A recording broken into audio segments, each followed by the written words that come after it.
মোৰ নাম শ্ৰী ধনশ্ৰী দাস বৰ্মন। মই 23/11 পশ্চিম ধৰ্মপুৰ বৰক্ষেত্ৰীৰ পৰা কংগ্ৰেছ প্ৰাৰ্থী হিচাপে মনোনীত হৈছোঁ আৰু নিৰ্বাচন বুলি ওলাই আহিছোঁ আৰু এতিয়া লাহে লাহে আমাৰ 60টা ৱাৰ্ড আছে আমাৰ জিলা পৰিষদখনত।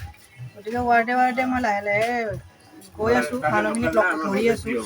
গতিকে চাহ চিনাকিয়ে হৈ আছোঁ বৰ্তমান। আমিতো এতিয়া প্ৰচাৰ আৰম্ভ কৰিব পৰা হোৱা নাই, 17 তাৰিখৰ পিছতহে আমাৰ আছে গোটেইখিনি। গতিকে যিখিনি আছে আৰু মোৰ মানে এৰিয়াটোত বৰ্তমান মই চাহ চিনাকি পৰ্ব চলাই আছোঁ আৰু মোৰ এগেইনষ্টৰ প্ৰতিনিধি হিচাপে বিজেপি দলৰ চুমি বৰ্মন আমি দুজনে। আপুনি মই বহুতখিনি পাইছোঁ। আজি এতিয়া মই এটা ঘোঁৰা ভাত আহিছোঁ। ইয়াতো মই আমাৰ কংগ্ৰেছৰ যিখিনি মানে কাৰ্যকৰ্তা গোটেইখিনি ওলাই আহিছে, এইখিনি দেখা পাই মোৰো ভাল লাগিছে বা মই এটা আকৌ উৎসাহ পাইছোঁ আগবাঢ়ি যোৱাৰ কাৰণে। এনেকৈ মই য'ত য'ত গৈছোঁ তাতে গোটেইখিনিৰ কাৰণে ভাল মানে সমাদৰে লাভ কৰিছোঁ। এতিয়ালৈকে বৰ্তমান বেয়া হেৰি মই এতিয়ালৈকে পোৱা নাই। চবে মোক সহায় দিছে বা উৎসাহ দিছে, আশীৰ্বাদ দিছে, সেইখিনিয়ে মোৰ ভাল লাগিছে। তেওঁৰ কাম কৰিম বুলি ওলাই আহিছোঁ। এতিয়া ধৰক চলিত মানে চৰকাৰখিনিতো গোটেই কাম কাজ দেখাই পাই আছে সকলোৱে। গতিকে মূল্য বৃদ্ধি এইবিলাক মানে দেখা পাই আছে। তাৰে মাজত ধৰক আমাৰ এতিয়াও কিছুমান গাঁও আছে মোৰ এৰিয়াত বহুতখিনি ৰাস্তা পদূলিয়ে মানে ভাল হোৱা নাই। মই চেষ্টা কৰিম যাতে সেই ৰাস্তাখিনি মই ভাল কৰি নিব পাৰোঁ। ৰাস্তা মানে ঠিক হ'লেহে ব্যৱসায় ভাল হ'ব। ব্যৱসায় ভাল হ'লেহে আমাৰ গাঁও উন্নতি হ'ব। গাঁও উন্নতি হ'লে আমাৰ ৰাইজখিনি ডেভেলপমেণ্ট হ'ব আৰু তেতিয়া। আমাৰ কংগ্ৰেছ দলটো যদিও বৰ্তমান মানে দলটো মানে অলপ হেৰি হৈ আছে আৰু দুৰ্বল হৈ আছে, তথাপিতো আমাৰ ৰাইজখিনিতো দুৰ্বল হৈ থকা নাই। আমাৰ ৰাইজ এতিয়াও সবল।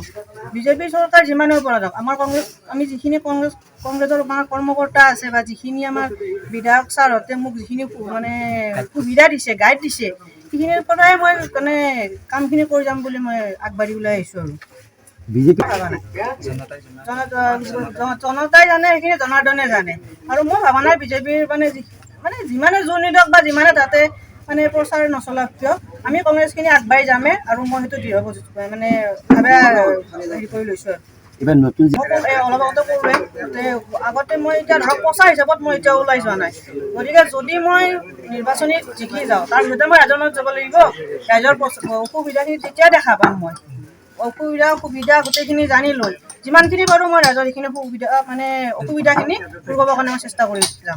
জিলা কাম কাজ বিশেষ কৰা মই দেখা নাই। তেওঁলোকে কৰিছে কি, আঁচনি কিছুমান দিছে, ঘৰ কিছুমান দিছে, তাকো কিছুমান চবে পোৱা নাই। মানে তাৰেও বহুতেই পোৱা নাই বা হেৰি হোৱা নাই। বিশেষ মানে যোগ্যখিনি যেনে পাব লোৱাখিনি গোটেইখিনি এতিয়াও পোৱা নাই। ৰাস্তা ঘাট এতিয়াও এইবিলাক বেয়াই হৈ আছে, গোটেইখিনিতো ঠিক হোৱাই নাই। দেখাখিনি দেখা পায়ে আছোঁ, চবে দেখিয়ে আছে বা জানিয়ে আছে। মানে কি তাহাঁতৰ বিবেচনা, ৰাইজৰ সেইখিনি বিবেচনা আছে, বিবেক আছে, বুদ্ধি আছে। গতিকে ৰাইজে গম পাব কোনটো দলত জিকালে ভাল হয়, কোনফালে গ'লে ভাল হয়। ৰাইজ যিহেতু নিজে জাগৰণত নিজে মানে জ্ঞানী, গতিকে তাহাঁতৰ সেইটো দায়িত্ব বা তেওঁলোকে স্বীকৃতি প্ৰদান কৰিব আৰু কাক দিব লাগে।